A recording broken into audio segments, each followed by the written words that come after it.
Good Packer Nation morning, everybody out there. It is finally Tuesday, so no longer a Monday, and just a few days to go before the Packers take on the Raiders. We'll be talking about that a little bit today.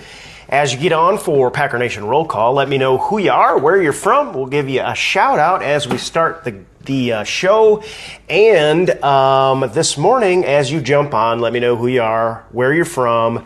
But while you're doing that, everybody that's getting on can go ahead. Let's just right now get it out of the way and go ahead and hit that angry face for Roger Goodell and the NFL for basically forcing Clay Matthews and Julius Peppers to come in for questioning and on something that they probably had nothing to do with, and they're definitely the NFL has no solid evidence about. So hit that angry face if you're a little bit ticked off. Thank you, Alex. Alex is here. Dakota is here. Jan from Medford. Adrian from Texas. Derek is here from Sparta, Michigan. And Juan is here from McAllen, Texas. Look at all the angry faces. Yeah, Jesse from Madison. Good to see you, man. Hristo from Bulgaria. Man, way to go, buddy. Good to hear from you. Glad to have you on. Joey is in New Jersey, it looks like. We've got New Berlin. Malachi is here. Sam is here. DM Kreutzer. Adam Rogers. Good morning, my friend, to see you back. Sandy is here. Joan is here. Jared Dixon is back with a good day, mate, to everybody out in Packer Nation, which is always good to hear. Laura is here. Justin, Steve, and Jackie. Dan is from Largo, Florida. Good to see you, man. Yeah, this is a big day. Okay, so last night we put out the post. Yesterday the news broke. And here's the situation. And I know a lot of you guys have been asking about this all off season. What is the situation with Clay Matthews and Julius Peppers? We got Rhea from Chicago. Joel is here. Jay, Wynn Davis is back from Tennessee. All right. Jeffrey, good to see you. And Ned is here. All right. Ned, man, you are in perfect timing. But make sure you put up the angry face for Roger Goodell and the NFL in case you missed it. I said it a little bit earlier. Just angry face the NFL for messing around with our boys, Clay Matthews and Julius Peppers. We are not having any of this. But here's the deal. We talked about this, and I know a lot of you guys were concerned. And my position was that I thought it would blow over eventually, and I think that still is a very good possibility that it'll blow over eventually. However, here's what happened. And I can't fault the NFL for not being shrewd in this situation, but I can fault them for being assholes. Forgive me. What they did is, because they didn't have any evidence, and this is my reason, but because they didn't have any evidence, what they decided to do is go ahead and threaten Julius Peppers and Clay Matthews. Hey, Andy is here. Good to see you, man. Threaten these guys with suspension if they don't sit down and talk to the NFL. So let's think about this for a second. If the NFL wanted to suspend Clay Matthews and Julius Peppers for performance-enhancing drugs, now you've got the Players Association involved. You've got this whole appeals process in place. Players have a way to sort of put this thing off. Maybe they still have a way to put this off, but the NFL has circumvented that entire issue of whether they actually did anything or not, of whether there's actually any evidence or not, by threatening to suspend them for not coming and telling them everything they know. I can't say it's not shrewd, but it is BS from start to finish. And angry face this right now if you think it's BS.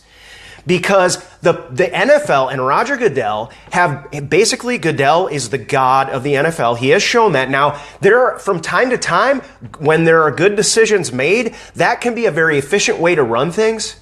But this is the NFL in America. And there is something so just un-American about the way that this process is going forward right now. If I can't get you to come in and basically try to get you to show yourself to be guilty, then I'm going to threaten to suspend you for the season or however many games because you didn't come and talk to me.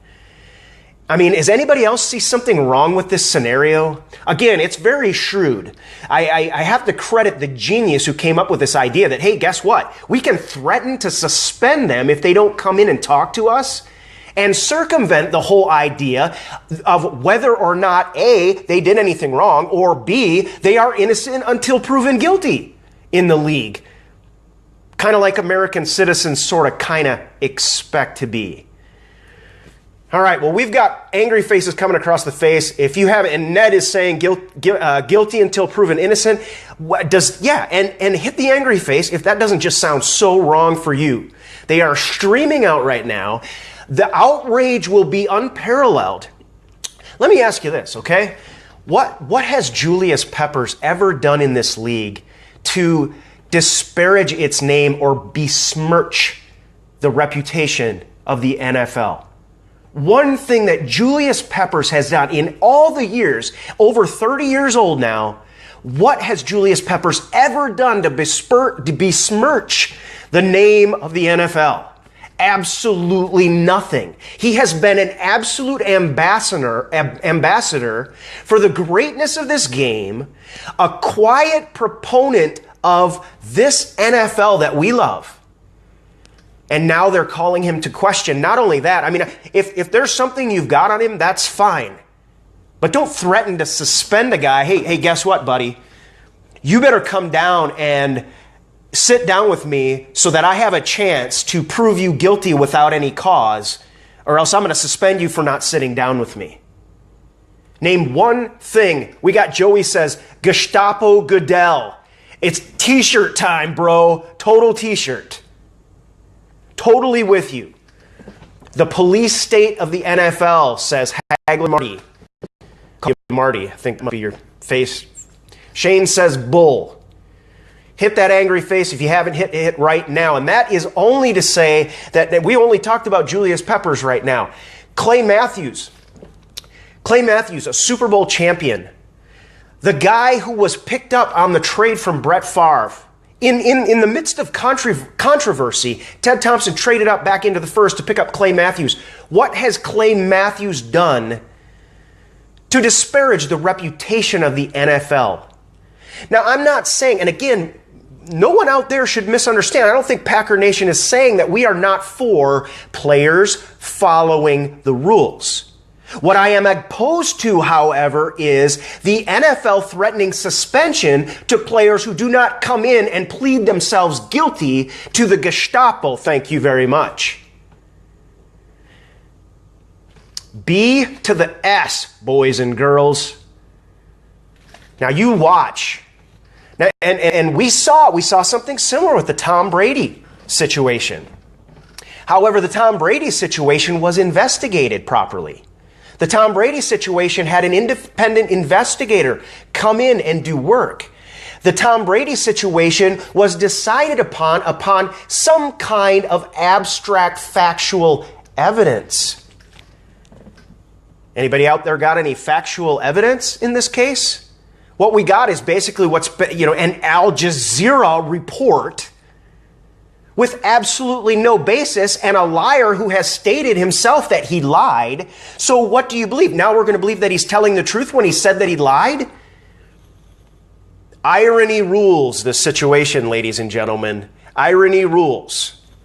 It's just craziness. Now, that said, again, what I've said earlier on is I think that this thing might just blow over for us. The problem is, here's the issue. Because again, they're going to have to show. I mean, did these guys do anything? And that looks circumstantial at the absolute best. However, this is the issue. And you listen carefully to me when I talk about how Coach McCarthy needs to prepare in the rest of the preseason, because we got a Raiders game coming up. You watch what Coach McCarthy does. Coach McCarthy will be readying himself and his team for not having Julius Peppers or Clay Matthews on the field for a portion of the season. The reason he is now forced to do that, this already will be having an effect on the Green Bay Packers, because our coach will be forced to prepare as if they will not be there. If you're a leader in your organization, you understand this concept. If there is the threat of something like this, you must prepare the organization as if it had already happened. If news gets out that there's a possible sell-off of your stock and you are a leader in that, you must prepare as if your stock is going to fall. So our team is already going to be affected by this. Like it or not, whether anything comes of it, whether it blows over or not. Now add to that this fact. As soon as Goodell and the NFL mandated that Julius Peppers and Clay Matthews sit down with them, they have now opened the door. Anything can happen at that point. It's going to happen behind closed doors. The only people that are going to be there are Clay Matthews separately, Julius Peppers separate, and the NFL and their representation. Now, and this is why Coach McCarthy has to prepare, because it is completely out of their hands. And an NFL that will mandate them to come and meet and try to prove them guilty is an NFL that will fudge the truth and possibly, this is a slippery slope that we do not want to get on, ladies and gentlemen of Packer Nation. This is a slippery slope that has all kinds of possible consequences that we do not like. Whether or not it blows over, it may blow over. They may sit down with them and say, listen, guys, we're glad you came. We want to ask you a few questions. At the end of that, say, listen, it doesn't look like you've done anything wrong. We don't really have any way to prove that you've done anything wrong. You're good folks as far as we know. Stay clean, guys. Keep representing the league the way you have been, as good, clean players, as excellent players, as Pro Bowl players, as potential Hall of Famers. And we don't want to, we don't want any more smudges. And we certainly don't want to destroy your career over this, because you're going to be wearing a gold jacket someday, and you're going to have a bronze bust in Canton someday. And maybe there needs to be an asterisk then beside some of your records. I don't think so. If they would sit down, if we thought that they would sit down, Hector is here. Hi, Hector. Good to see you, man. We are talking about Clay Matthews and Julius Peppers being called in under duress, under the threat of suspension to meet with Roger Goodell in the NFL. If I thought that these things would be equitable, I would be a little more okay with it, but I'm not, guys. But this is the situation that we are in. So I think we have all expressed our outrage at this point. So now we have a Packers team that has to continue on. They've got to keep moving. They've got a Raiders team to play coming up on Thursday.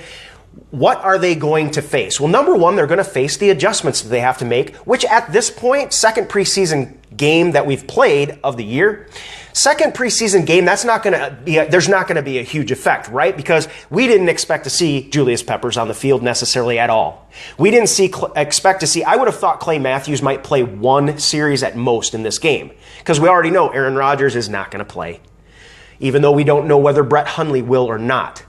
So there's not a lot of expectation, but as we continue through this preseason, where your third preseason game comes along and you need to have your starters in sync, Mike McCarthy is going to have to be rethinking who he puts on the field and make sure, and these reps might change. Obviously, we're going to see these guys play unless something happens in between, which it could now. We're going to see these guys play, but now Coach McCarthy has to go back and look at their rep count and ask himself, if I do not have Julius Peppers and Clay Matthews, both of them, if I don't have them, how many reps am I going to wish that I gave to your Nick Perez, your Dayton Joneses, these guys that we are going to need at that point, J-Ron Elliott, et cetera, et cetera, et cetera. We are going to have to change the way we approach the rest of the preseason. But let's talk about this Raiders team that we're meeting up with. Obviously, our first game against the Browns, we were successful in with a third string and a third or fourth. They're both sort of slash positions right now. Number one, I want to let you know, Joe Callahan did a great job. I expect the Packers to flip-flop the order and let Williams get out on the field more and see what he can do. Because, again, they're not basically going to give the reps based on the previous performance. What they're going to do is give the reps. They're going to flip-flop him to give him more chances to see what he can do, I think, and to improve, of course. Get more footage on tape. So this team will, once again, not be playing. We won't be playing many starters at all. We know Coach McCarthy is going to be very conservative. I'm glad that he's doing that. We've already had injury concerns. We have people just coming off of the PUP list that we have to be concerned about, and we have to treat a little bit with kid gloves in terms of their reps in the preseason. But guess what? This isn't the Browns that we're playing this year, right? Or this time around. This week it's the Raiders. This is a team that, if you're in Raider Nation, Packer Nation versus Raider Nation this week. If you're in Raider Nation, you're excited about a lot of things. Jack Del Rio, second-year coach. He is really taking the reins this time around. This time he has made some changes to put his thumbprint on this team. Of course, we know the big change on the Raiders team comes in the defensive backfield. Everybody knows no more Charles Woodson. Future Hall of Famer Charles Woodson retired, no longer with the team.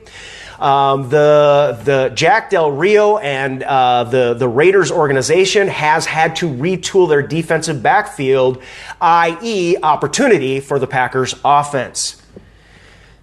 So if Brett Hundley doesn't play, our third / you get Callahan and Williams are going to have great opportunities to get a chance to get in rhythm against a defensive backfield that is not at full steam, that is kind of having to come into its own again and have to be retooled. It's a rebuilding sort of a year for the Raiders defensive backfield. And I think that's going to give those guys some great opportunities to get in rhythm, get the ball out, and see plays develop. However, we also know the Raiders' pressure package is significant. And add to that the fact that the Raiders are going to be playing their starters more than the Packers are going to be playing theirs. So I think this is actually going to be, I think this is a preseason game we could very easily lose. I will have, prediction is tomorrow, not today. No predictions. Tomorrow, predictions. No predictions today. But I can see this as a preseason game that we lose and benefit from. In the preseason, you can lose a game and be better for it, without a doubt. This is the game that we may very well lose and be better for. The reason is because the Raiders are going to be playing their potential prospective starters and more of them from the start than the Green Bay Packers are. That's going to do nothing but make our team better down the road. So we may see negative plays in there. We may see mistakes. But the fact of the matter is, those are the mistakes that are going to make our team better. And you watch, we'll have some success as well. What do you think the Packers are going to do on offense? They're going to get out there and run the ball. Raiders, yes, the defensive backfield may be in flux. Packers, we know what the Packers are going to do. The Packers aren't game planning for this like it's a regular season game. They're going to get out there and run the ball. And if they can do that, they can defeat a pressure package just by doing that alone. But if they can do that, then they gain valuable reps for guys. Eddie Lacy will probably go in. Eddie Lacy needs reps right now. We still are, we're kind of wondering which Eddie Lacy are we going to see, even though he looks very different right now. He looked different against the Browns. He'll get a chance to show that he's different against the Raiders. But then that running game will open up opportunities for Williams, Callahan, guys that are third / fourth string quarterbacks to get valuable reps against a defensive backfield that's in flux. This could be a very, very interesting game. Again, we are not going to game plan it as if it's a regular season game. We're going to run the ball. We're going to get our reps in. We're going to have a certain sets that we want to do. We're going to have 2 tight end sets. We're going to have stuff. It's all going to be vanilla. But we're going to get these guys very, very valuable reps. But the Raiders have a lot to be excited about. I want to talk a little bit more about that, because turning over to the defensive side of the field, defensive side of the ball, our defense is going to be facing a very different, well, not very different. That may not be the way to describe it. But the Raiders offensive coordinator Musgrave, they are building, and he talked last week before the Cardinals game. He talked about the fact that they are doing less sort of Chip Kelly, Philadelphia style nifty offense. Just trying to get in rhythm. Basically Mickey Mouse stuff to me. And what they are changing to is they've got a big offensive line. They're having to move some guys around, but they are moving. What you're going to see is quarterback under center, grind the ball out, pulling guards, smash mouth football out of these guys. And you add to that the fact that if they can pull that stunt out, guess what? You got Amari Cooper and Crabtree Michael Crabtree on the outsides. So this is a very dangerous, potentially dangerous offense that we are facing on Thursday, okay? And they have had on the offensive line, you've got this guy, Osimile, I think is his name, 335 pounds in there. Penn, Hudson, they've got this guy Jackson. He's moving to right guard and looked very good. But this is going to be a big offensive line. This is going to be an old school offensive line, and it's going to be an old school run game. But then if you watch the Raiders versus the Arizona Cardinals, what did they do? The first string, the Raiders' first string, David Carr. And they did play more than the Arizona offense because the final score of Raiders versus Cardinals is 31-10. But that's not reflective in the same way that the Packers game may not be. The Packers score versus the Raiders may not be reflective. Arizona played their starters a lot less. But look at where the Cardinals' starting offense did have success. There was one thing that was very clear. And I expect them to try to push this envelope once again against the Packers. And that is David Carr split Crabtree and Amari Cooper out, spread the defense out, try to get one-on-one matchups. Packers, are we going to be too deep? How are we going to handle that? The Carr and the Raiders offense and Crabtree looked very good against the Arizona Cardinals. And what they're very good at is using the sideline to their advantage and making it extremely difficult for cornerbacks because they use the sideline as an extra defender, and they're able to actually make it work for them. So we'll see how that goes, but it's very clear to me that the Raiders want to get Carr, especially on the same page with Crabtree. I expect them to look for those shot plays. But again, watch for them to try to develop this smash mouth run game, pulling guards, the old school. I love it, actually. And it's going to be a great test for our Packers defense, who has a lot of young guys. Dean Lowry, Kenny Clark. These are guys that they're playing in a 3-4. So we saw Kenny Clark a little bit upright, a little bit shoulder pad high, a little bit arms out. He did well with his hands, but arms straight out. He played good gap sound defense. That's actually would bode well for him. But I'd like to see him then in those passing downs have a chance to actually get some penetration against double teams. So he's going to have a lot of great reps. I think he'll have more reps this time around. I believe that they're going to take Daniels off the field a little earlier. We saw enough of Daniels. If you watch that game, we saw enough of Daniels. They moved him over. They had him at one technique on the left. They had him at, his normal 3. And he is quick off the ball. These young guys, if they watch this tape, I would love to see Kenny Clark get as quick off the ball as Mike Daniels is right now. And so they'll have a chance to develop. So it is going to be a very interesting game. I am excited about it. I'm not excited about making the prediction because I don't care what the score ends up. But I am excited about watching these young players, especially on our D-line, have a second chance to get in there. And Lowry looked pretty good.